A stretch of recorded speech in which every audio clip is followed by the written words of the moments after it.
Hello, story time again. I thought I'd read you the story about Mr. Greedy. This is quite an old book, it's got a bit tatty, but I think the story's still good. Hope you enjoy it. Right, there's Mr. Greedy. Mr. Greedy liked to eat, and the more he ate, the fatter he became. And the trouble was, the fatter he became, the more hungry he became. And the more hungry he became, the more he ate. And the more he ate, the fatter he became. And so it went on. And there's his house. I think it looks a little bit like Mr. Greedy because it's quite a fat little house, isn't it? Let's see what happens. One morning, Mr. Greedy was in bed and he awoke rather earlier than usual. He'd been dreaming about, can you guess? He'd been dreaming about food, as usual, and that had made him wake up feeling rather hungry. So he got up and he went downstairs and he ate the most enormous breakfast. You won't believe what he ate. Shall I show you what he ate?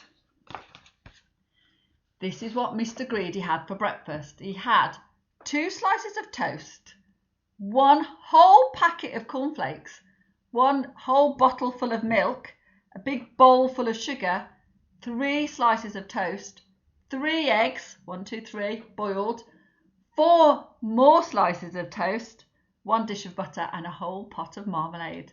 What a greedy man he was. Goodness gracious. When he had finished, he sat there holding his big tummy, sat back in his chair and smiled a very, very satisfied smile and thought, I enjoyed that. That was a delicious breakfast, he thought to himself. Now I wonder what would be nice to have for lunch. So he decided, in order to work up a bit of an appetite, he'd go for a long walk. I don't think he could walk that far with all that food inside his tummy, do you? That morning he walked and he walked and he walked and he discovered a cave. That's funny, he thought. I don't remember seeing that cave there before. Oh, wonder what it is.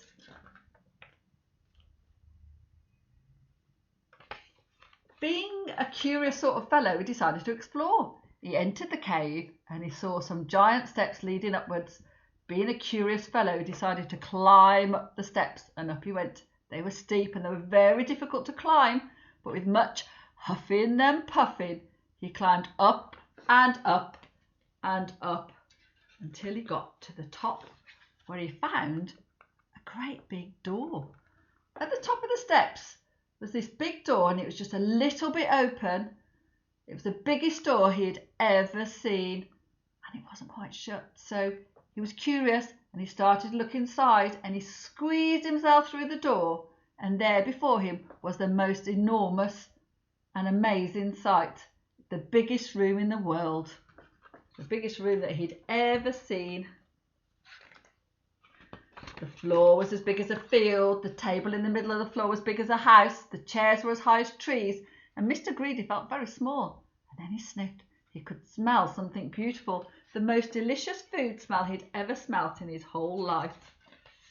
Oh, he sniffed again. Decided he must get onto that table. So he began to climb up the leg of the enormous chair. It was difficult, but he got there. The salt and pepper pots were as big as pillar boxes and bigger than Mr. Greedy himself. I wonder what else would be on the table.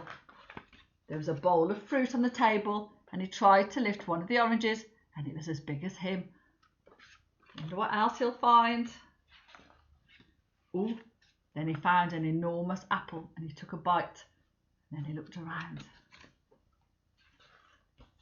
Over on the other side of the table was the source of that most delicious smell. It was a huge, gigantic, colossal plate, and on the plate was a huge, enormous, gigantic, colossal sausages the size of pillows, and huge potatoes the size of beach balls, and peas the size of cabbages. He hurried across, and you know what he would do, don't you be Mr. Greedy? He started to eat it. It's not even his dinner, goodness me, when suddenly a great big shadow fell across the table, and he found himself being picked up by a huge, enormous giant. "Who are you?" said the giant. Mr. Greedy was so frightened. He could only just manage to squeak his name. He said, "Mr. Greedy," he said. The giant laughed out loud. Greedy by name and greedy by nature. Well, I think, Mr. Greedy, you need to be taught a lesson. My goodness me. And what a lesson it was. There's the giant looking at him. He made Mr. Greedy eat up everything on that huge, enormous, gigantic, colossal plate. And when he had finished, Mr. Greedy felt very, very ill. Look, there he is. He felt very ill. He felt as if he might burst at any minute. Now, said the giant, do you promise me never to be greedy again? Oh, yes, said Mr. Greedy. I promise.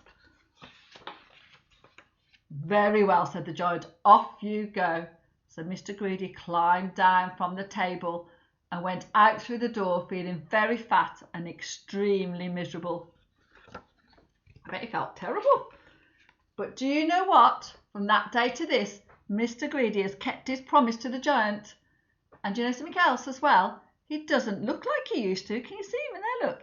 He looks very, very different. And I think that suits him a lot better, don't you? So if you know anybody who is as greedy as Mr. Greedy, you know what to tell them. You need to say to them, beware of giants. And that's the story of Mr. Greedy. Thank you. Bye.